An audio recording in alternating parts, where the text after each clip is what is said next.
가족의 따스한 아들로, 그렇게 꿈을 꾸는 청년으로 한 노동자의 역할을 하면서 맞이한 이 안타까운 죽음을 오늘 함께 맞이하며 우리의 보경님을 축복하고, 그 보경님을 통해서 또 노동 현장에서 안정 문제로 죽어간 노동자들을 위해 우리 잠시 30초 정도 침묵으로 기도드리겠습니다.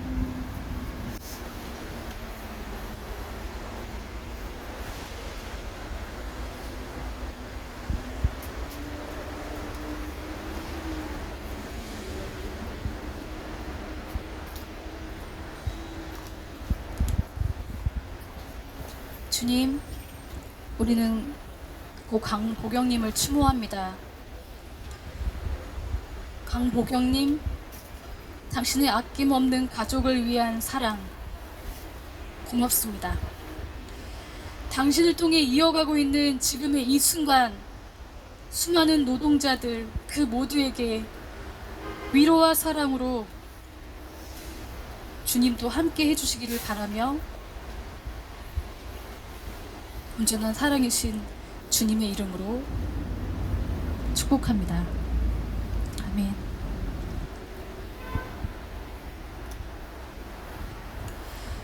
한 사람의 죽음은 한 사람의 죽음이 아닙니다. 건설사 대표 한 사람이, 작업 책임자 한 사람이 그 안전 의무를 신경 쓰지 않은 결과가 죽음으로 나타난 지금, 책임을 다하지 않는 결과가 얼마나 처참한지 우리는 경험하고 있습니다. 이곳에 오신 분들은 이 혼란의 시대 속에 차별 없는 세상에 대한 비전을 가지고 사회적 약자를 위한 헌신을 많이 하셨죠. 기독교가 더 폭넓게 자리할 수 있도록, 일할 수 있도록 함께 위로하고 기도하고 지켜주고 이렇게 헌신해 오셨습니다. 조금 좀 시작하기에 앞서서 우리 지선님께서 그러셨어요. 서울에 오니까 기독교인들이 교회만 있지 않고 이렇게 거리에 나와서 같이 기도해 주시는 게 너무 놀라운 일이라는 말씀을 해주셨는데요. 오늘 우리들 이 자리에 어떤 마음으로 와 있을까요? 위로의 마음, 사랑의 마음, 함께 맞서 싸워주겠다라는 마음, 같이 분노하는 마음, 네, 책임을 함께 지기 위해서도 오셨을 겁니다. 강보경님의 죽음을 맞이하면서 청년들을 점차 사지로 몰고 있는 현실을 만납니다. 등록금은 높을 대로 높고 생활하랴 공부하랴, 이 어려운 환경에서 최선을 다한 선택이 결국 죽음의 자리였다는 것이 사실 원통하고 아픕니다.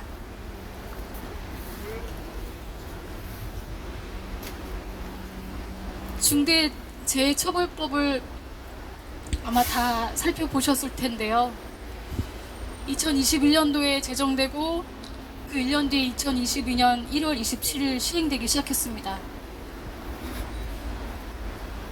이 법의 중요한 목적 몇 가지를 같이 한 번 더 읽어보고자 합니다.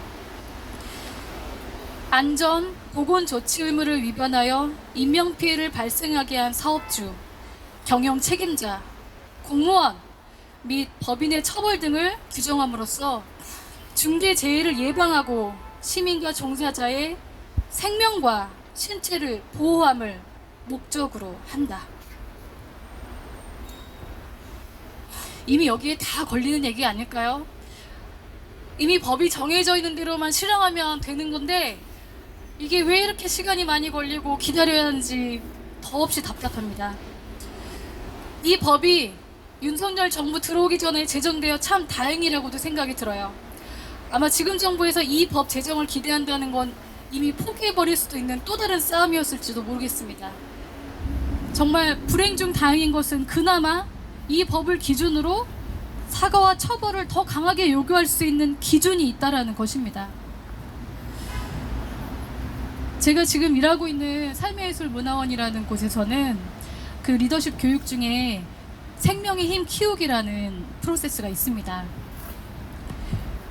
이 프로세스는 4가지의 원형을 기준으로 우리 안에 정말 무사의 에너지를 끌어올려서 함께 세상을 향해 나의 것을 지키고 살아가는 것을 터득하는 방법이기도 하는데요. 이 무사의 힘을 사용하면서 전하는 두 가지의 말이 있습니다. 첫 번째 하나는 No, 안 돼! 소중한 것은 지킨다, 막는다 라고 외치며 우리를 지키는 의미입니다. 그리고 두 번째는 Yes, 필요한 것을 해낸다, 한다, 뚫는다 라는 의미를 같이 연습하게 됩니다. 내 목소리와 의지를 당당하게 표현함으로써 우리 안에 숨겨져 있는 이 힘을 꺼내서 사용하게 하는 작업인데요.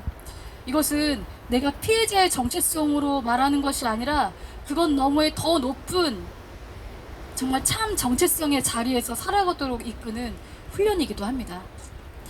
우리가 이 기도에서는 아마도 두 가지가 더 집중이 되지 않나 싶은데요. 이 인간의 원형 네 가지를 통해서 작업을 하게 되는데 로버트 무어의 융을 바탕한 네 가지 원형론이라는 책을 보면 사람에겐 네 가지의 힘을 발휘할 수 있다고 하죠. 첫 번째는 왕, 여왕의 자리. 내가 본질의 힘을 가지고 정말 높은 자존감의 상태에서 세상을 축복하고 바라보는 그 힘의 원형입니다. 그리고 두 번째는 마술사의 자리입니다. 나의 머리로서, 지혜로서 사고력을 가지고 비전을 세워서 지혜롭게 행하는 마술사의 자리입니다. 그리고 세 번째는 내 가슴 에너지로서 사랑과 공감을 하면서 연민의 에너지를 쓰는 연인의 자리입니다. 그리고 좀 전에 말씀드린 이 생명의 힘을 드러내는 무사, 투사, 전사의 자리가 있습니다. 저희가 맞이하는 이 촛불 기도에서는, 특히 이 추모 기도에서는 아마도 우리 안에 같이 공감하고 울고 연민하는 그 연인의 에너지와 우리 안에 힘을 올리는 무사의 힘이 가장 집중되고 있지 않나 싶습니다. 이 아픔의 현장을 찾아가서 함께 슬퍼하면서 우리는 연대해 왔습니다. 무사힘도 많이 써갔습니다. 기업을 향해, 정부를 향해 외치고 보호해주지 못할 때는 단호하게 앞장서서 힘을 썼습니다. 그러면서 점차 멈추지 않고 우리가 그 다음으로 넘어가는데 바로 이때 마술사와 왕의 자리에서 해내는 작업이 필요합니다.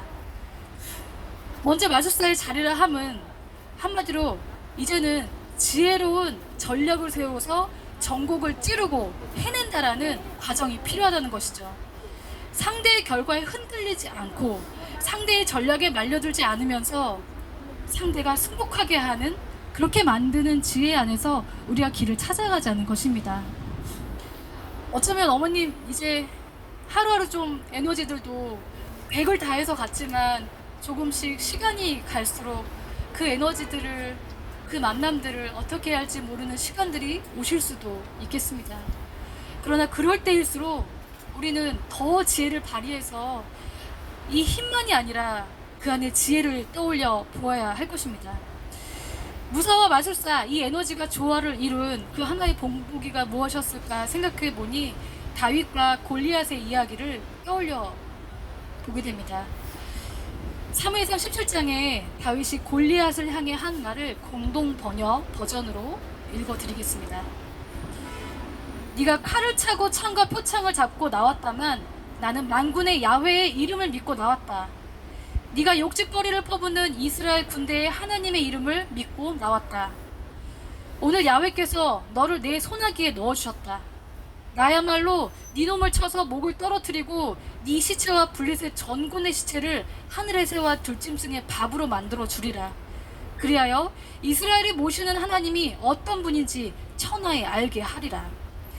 여기 모인 모든 사람은 이제 야훼께서는 칼이나 창 따위를 써서 구원하시는 것이 아니라는 사실을 알게 되리라. 야훼께서 몸소 싸우셔 이놈들을 우리 손에 넘겨주실 것이다.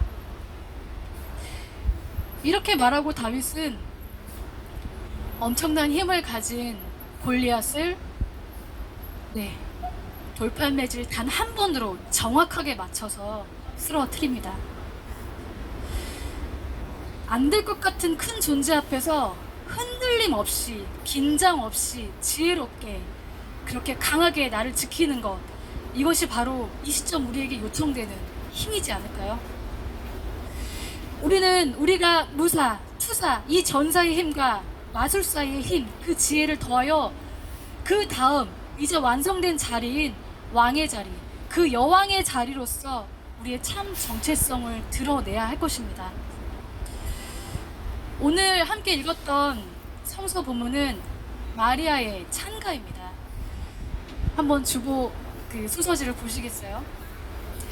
당시에는 혁명적인 노래로서 비천한 신분의 여성이 주님의 구원을 노래한다. 정말 오늘 본문을 다시 보면서 마리아가 어떤 정체성의 자리에서 노래하고 있는지 잠시 음미해 보겠습니다. 여종이 비천한 신세를 돌보셨다. 이제부터 온 백성이 나를 복되다고 할 것이다. 전능하신 분께서 나에게 큰 일을 해주셨다. 주님을 두려워하는 세상에 정말 무서운 것이 무엇인지 아는 이들에게 대대로 자비를 베푸신다. 주님은 마음이 교만한 자를 흩으셨다.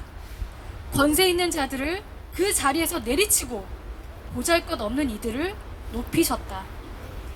배고픈 사람은 좋은 곳으로 배불리시고 부유한 사람은 빈손으로 돌려보내셨다. 주님은 약속하신 자비를 기억하시어 이스라엘을 도우셨다. 그 자비를 영원토록 베푸실 것이다.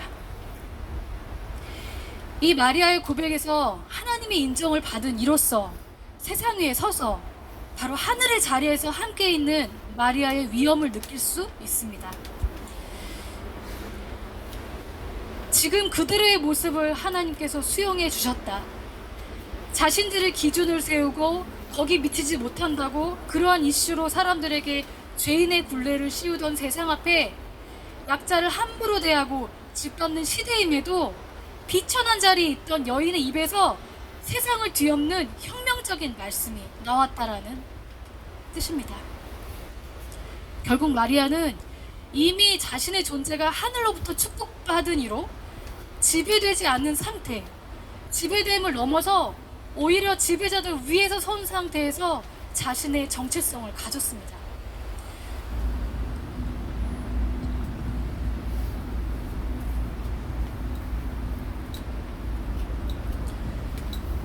우리는 지금 이 추모기도에서 마리아와 같이 존귀한 자리, 지배를 넘은 자리에서 세상의 고통과 마주하고 있습니다. 그리고 이렇게 추운 날씨든 비가 오든 상관없이 이 자리에 함께 만나 축복을 보내고 있습니다. 우리 모두는 고 강보경님이 비록 억울한 죽음을 맞이하셨지만 그 죽음이 헛된 것이 아니라는 것을 알고 이 자리에 있습니다. 보경님은 지금 당장 눈앞에 보이진 않지만 온전한 빛의 존재로서 우리와 함께하고 있음을 믿습니다. 우리는 저들의 얄팍한 자리가 아닌 주님과 함께하는 그 자리에서 세상이 정화되고 진실이 밝혀지고 더 나아지도록 하기 위해 그 책임을 함께 느끼며 이 자리에 와 있습니다. 보경님은 하늘의 깊은 사랑과 염원을 담아 이 땅에 태어난 빛의 청년입니다. 어머니에게 사랑 가득한 아들로 기억되고 세상에는 수많은 청년, 꿈 많은 청년으로서 기억될 이 땅을 살아간 빛의 존재입니다. 그런 강보경님의 어머니이신 이숙녀님, 그리고 지선님,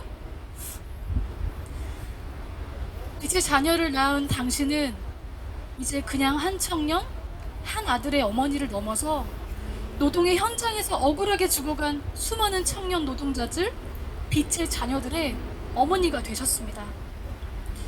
당신의 위엄과 당신의 존귀한 힘을 통해 이제 세상은 강한 빛으로 어둠이 드러나게 될 것입니다. 이 세상은 어머님 이숙녀님을 통해 더 안전하게 변할 것이라 믿습니다. 이제 점차 건설기업과 정부에 대해 더 단호하고 명료한 말씀을 전하기 시작하셨습니다. 처음엔 분하고 억울하고 믿을 수 없었기 때문이었지만 이제 시간이 가면서 돈의 노예가 되어 미쳐가는 세상에 돈을 위해서라면 사람이 죽어도 된다라는 아랑곳하지 않은 이들에게 이제 하늘로부터 온 확고한 힘을 내기 시작하셨습니다.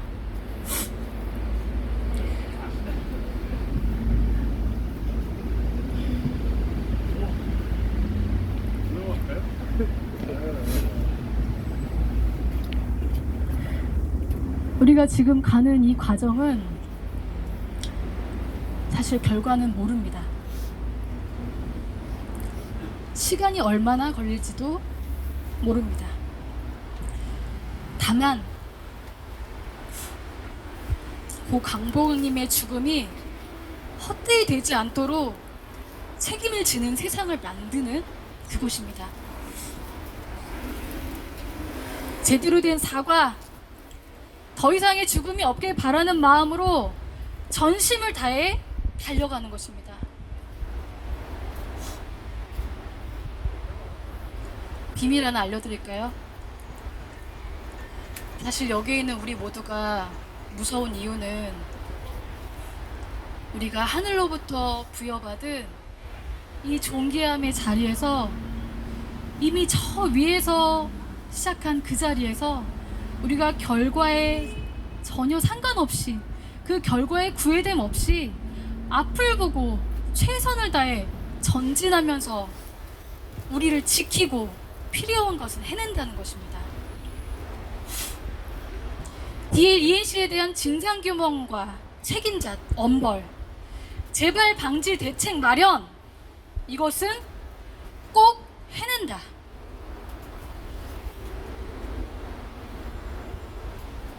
이 앞에는 촛불이 있습니다.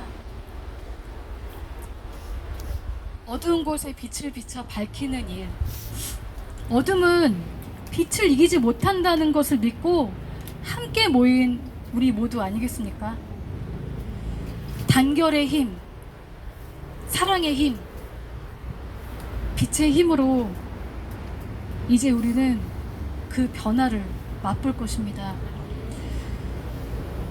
다시는 이 앞에 또다시 고통과 아픔으로 주저앉아 있는 그 아픔의 자리가 되지 않도록 결과에 상관없이 빛을 비춥시다.